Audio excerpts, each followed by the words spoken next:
Judges 4. Deborah. Again the Israelites did evil in the eyes of the Lord. Now Ehud was dead. So the Lord sold them into the hands of Jabin, king of Canaan, who reigned in Hazor. Sisera, and commander of his army, was based in Harosheth Hagoyim, because he had 900 chariots fitted with iron, and had cruelly oppressed the Israelites for 20 years. And they cried to the Lord for help. Now Deborah, a prophet, the wife of Lapidoth, was leading Israel at that time. She held court under the palm of Deborah between Ramah and Bethel in the hill country of Ephraim. And the Israelites went up to her to have their dispute decided.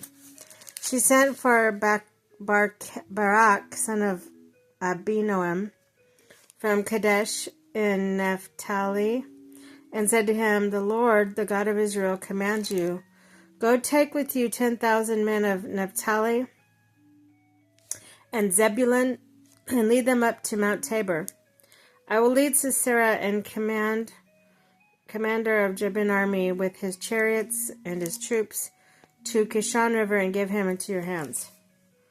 Barak said to her, "If you go with me, I will go, but if you don't go with me, I won't go." "Certainly I will go with you," said Deborah. "But because of the course you are taking, the honor will not be yours, for the Lord will deliver Sisera into the hands of a woman." So Deborah went with Barak and Kadesh. There Barak summoned Zebulun and Naphtali, 10,000 men, and went up under his command. Deborah also went up with them. Now Heber the Kenite had left the other Kenites in the descendants of Hobab, Moses' brother-in-law,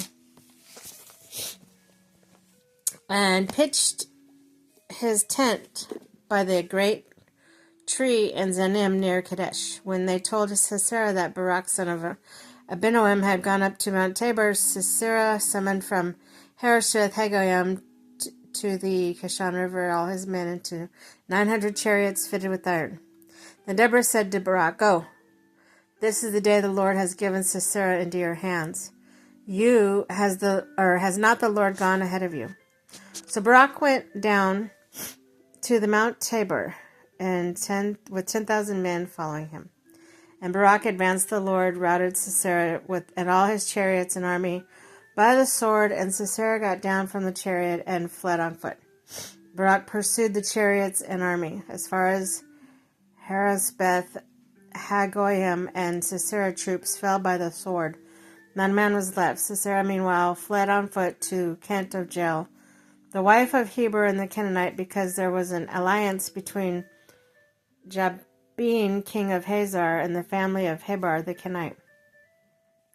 Jael went out to meet Sisera and said to him, "Come, my lord, come right in. Don't be afraid." So he entered her tent. She covered him with a blanket. "I'm thirsty," he said. "Please, give me some water." She opened a skin of milk, gave him a drink, and covered him up. "Stand in the doorway of the tent," he told her. "So if someone comes by, asks you, 'Is anyone there?' say no."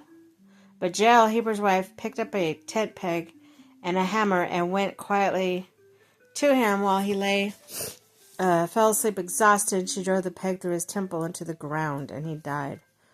Just then Barak came by in pursuit of Sisera, and Jael went out to meet him. "Come," she said, "I will show you the man you're looking for." So he went in the tent with her, and there lay Sisera with the tent peg through his temple, dead. On that day God subdued Jabin, king of Canaan, before the Israelites, and the hand of the Israelites pressed harder and harder against Jabin, king of Canaan, until they destroyed him.